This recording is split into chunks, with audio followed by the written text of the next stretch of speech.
जैसे जैसे पिंटा बड़े हो रहे थे, उनकी नशे की आदत बदतर होती गई। माता पिता के समझाने का भी उन पर कोई असर नहीं हुआ।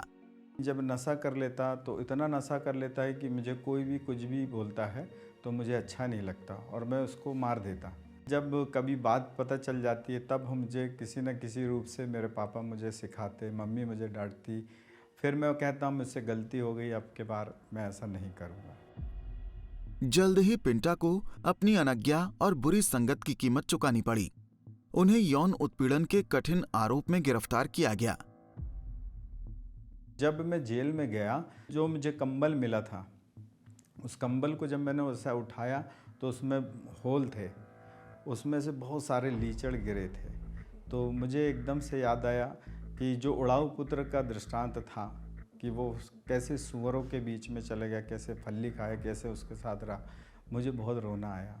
मेरे प्रभु मुझसे बहुत प्यार करता है, लेकिन मैंने ही उस प्यार को ठुकरा कर उस अवस्था में चला गया। जेल में रहते हुए पिंटा को एक बात याद आई और उसने उन्हें प्रोत्साहित किया। मेरी भांजी जो कॉलेज कर रही थी, उसने उस समय मुझे अंतर्देशीय में एक पत्र लिखकर बोला, मामू आप चिंता नहीं करना, प्रभु यीशु मसीह माफ़ करने वाला है, प्रभु यीशु मसीह उद्धार करने वाला है। वो आपकी गलतियों को माफ़ भी करेगा और वहाँ से आपको छुड़ाएगा भी। उसके पश्चात मेरा मन हुआ कि मैं नया नियम पढ़ूँ और उस जेल के अंदर में मैंने एक नया नियम बुलाया और वहाँ मैंने पढ़ना चालू किया। 3 माह हो चुका था।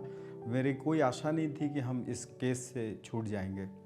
जैसे जैसे पिंटा बाइबल पढ़ रहे थे, वो प्रार्थना में क्षमा मांगते रहे। जल्द ही कुछ ऐसा हुआ जिसकी उम्मीद उन्होंने नहीं की थी। प्रभु से प्रार्थना किया, हमारे अपराधों को क्षमा कर, गुनाहों को क्षमा कर। प्रभु ने काम किया और वह व्यक्ति फिर कोर्ट में जाकर उसने मजिस्ट्रेट के सामने कहा, इनके ऊपर जो केस लगा है वो जोर ज़बरदस्ती का, वो इन्होंने ऐसा कुछ भी नहीं किया है। और इस वहाँ से फिर हम आज़ाद हो गए।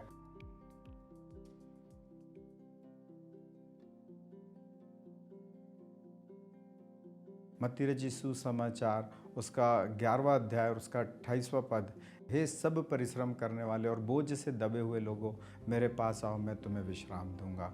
ये वचन ने मुझे प्रेरित किया और मैं प्रभु के पास जाने लगा। अगले पद में लिखा है, मेरा जुआ उठा लो जो हल्का है सहज, मुझसे सीखो मैं मन में कैसे नम्र और दीन हूँ। ये वचन ने मेरे जीवन के अंदर में काम किया और मैं जब संगति करने लगा और उसी बीच में मेरा जीवन बहुत अच्छा और अच्छा होते चला गया। आज पिंटा शादीशुदा हैं और उनके 2 बच्चे हैं। अपने जीवन में नई शुरुआत के लिए वो सारी महिमा प्रभु को देते हैं।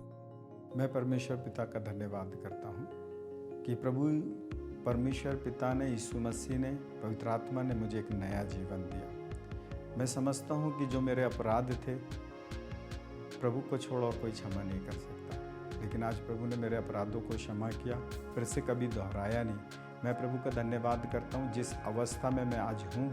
प्रभु का धन्यवाद करता हूँ क्योंकि सुंदर सुंदर 2 बच्चे प्रभु ने मुझे दिया, सुंदर पत्नी दिया। पूरे हमारे घराने के लोग यहोशू की तरह कंधे से कंधा मिलाकर मैं और मेरा घराना सेवा कर रहा है। सो मैं परमेश्वर का हृदय से बहुत बहुत धन्यवाद करता हूँ।